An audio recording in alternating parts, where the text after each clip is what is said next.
everyone, it's Mary. Welcome back to my channel. And yes, you are not crazy. I'm wearing the same outfit I was wearing in the last video because it's the weekend and I'm recording 2 videos on one day. Hey, anywho, today I'm going to talk about romance novels, and this may be a somewhat controversial video, but I wanted to go ahead and talk about it and get it out of the way before I start talking about all my favorite books, and this comes up later.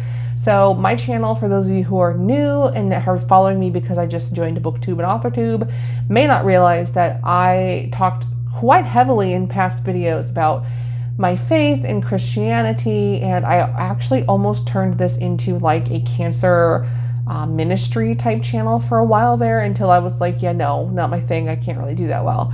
But I thought about it. And because of that, there are quite a few friends I've made along the way that follow my channel who are strict in religion.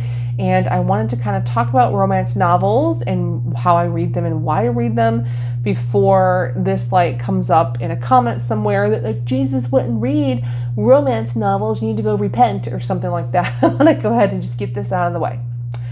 So, I do read romance novels, and no, I don't read a lot of Christian romance novels because I don't like Christian romance novels, and let me tell you why I don't like them.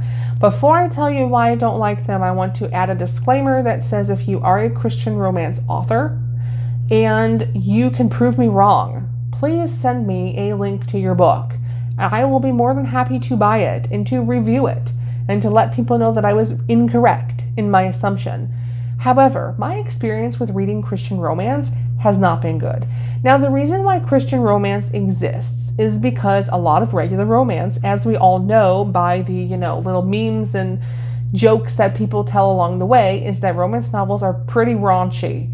And in recent years, they have gotten more and more raunchy. Let's just be honest. After 50 Shades of Grey, every author under the sun, not every, but a lot of authors have decided, let's try to make it a little more sexy and sell some more books.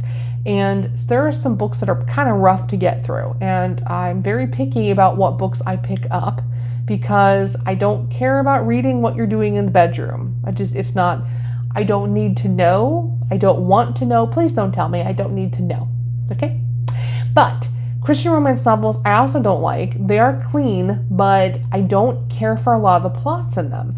So the issue I have is, even though I really like romance novels because everything gets wrapped up nicely at the end, I do like it to be a real world problem, right? So it's an actual problem that this couple needs to overcome, like a big problem. My problem with a lot of Christian romance novels is that it's not an actual problem. It'll be something that literally you guys could have solved by sitting down at dinner and talking about it. So it's like, by the end of the book, when they finally sit down and talk about it, you're like, y'all could have solved this 200 pages ago. Why did you not just sit down and have a conversation? This would have been a lot easier. Just talk to each other, solve it. Like, why? Why is there a whole book on this? And it gets annoying.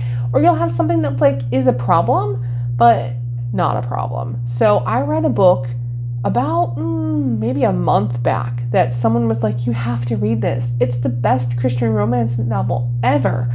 So I read it, and the entire book was a girl who believed in God meeting a guy at a grocery store, deciding to date him, and then telling herself, I don't know if I can marry him because he doesn't believe in God. And I'm like, but you knew that within like 10 minutes of meeting him, so like, why would you date him? If this was going to be like a deal breaker in your relationship, why are you dating him? I'm just asking the question, like. So I get annoyed because a lot of times they're minor problems, and there's a lot of like she moved away after high school and now they're together and she thinks she might still love him 20 years later. Like, okay, I get it, but it needs to be more interesting than that. Or a lot of Amish romance, which I don't know why that's a thing. I know a lot of my friends love the Amish romance, but I don't care about it all that much. It's just not for me.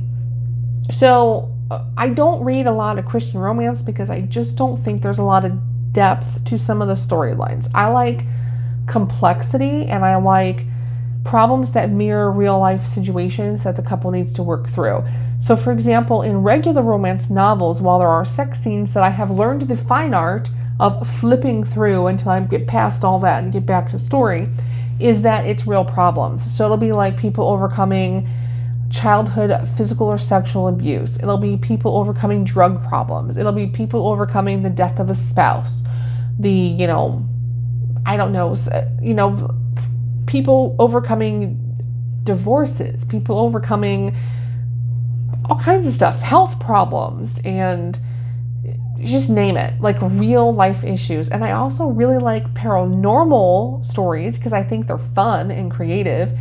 And obviously you're not going to find a vampire novel in a Christian romance series. So that is why I tend to read real, regular romance novels, even though they are raunchy. With that being said, I am very careful about the books I pick, and I'm very careful about what authors I read, because I don't like some of the, I hate to say it, but there are some books that ever since 50 Shades of Grey became a thing is more of like a porno in book form than it is an actual story.